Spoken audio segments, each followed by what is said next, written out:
Hello बच्चों, अभी हम सेल मेम्ब्रेन पढ़ने वाले हैं।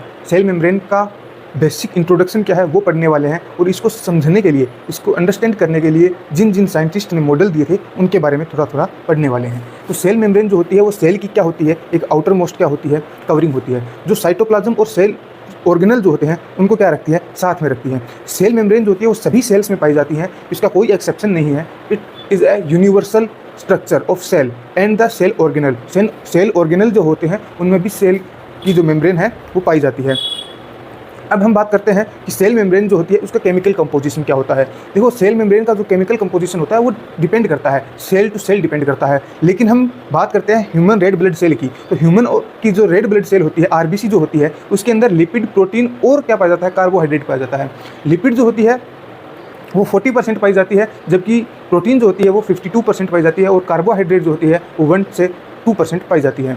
इसके बाद में हम बात करते हैं कि सेल मेम्ब्रेन की स्ट्रक्चर को समझने के लिए किन किन लोगों ने मॉडल दिया। तो सबसे पहले जो मॉडल दिया गया था वो सैंडविच मॉडल था। वो दिया गया था डेवसन और डेनिली ने दिया था 1935 के अंदर। इन्होंने क्या बोला कि 3 क्या होती है, लेयर होती हैं। इन मॉडल्स के बारे में हम आगे डिटेल में चर्चा करेंगे, अगले वीडियो में इनके अलग अलग वीडियो लेकर आऊँगा मैं, ठीक है। अगला जो मॉडल दिया गया था वो दिया गया था रॉबर्टसन के द्वारा। इस मॉडल का नाम था यूनिट मेम्ब्रेन मॉडल। ये दिया गया था 1959 के अंदर।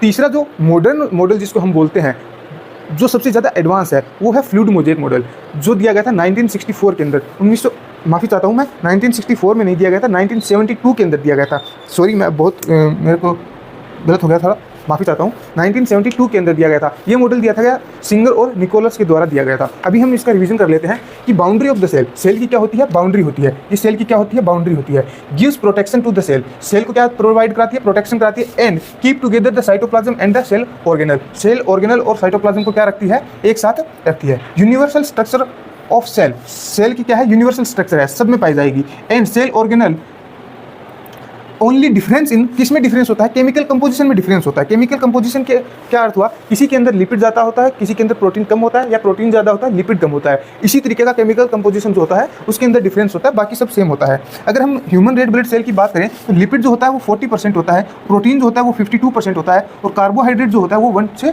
2% होता है। For the understanding of the structure of cell membrane several model are given, बहुत सारे मॉडल्स दिए गए, जिसमें से कुछ प्रमुख मॉडल, जो मेन मॉडल है वो यहाँ पर है। सैंडविच मॉडल 1935 के अंदर दिया गया था, बाई डेवसन एंड डेनिली ने दिया था। अगला मॉडल है यूनिट मेम्ब्रेन मॉडल, 1959 के अंदर दिया गया था, रॉबर्टसन ने दिया था। अगला जो मॉडर्न सेल मेम्ब्रेन मॉडल है वो था फ्लूइड मोज़ेक मॉडल, जो सिंगर और निकोलस ने दिया था इन 1972 के अंदर। अब आगे वाली वीडियो के अंदर हम बात करने वाले हैं सैंडविच मॉडल के डिटेल के बारे में, कि किस तरीके की स्ट्रक्चर है और क्या क्या इसके अंदर बताया गया है।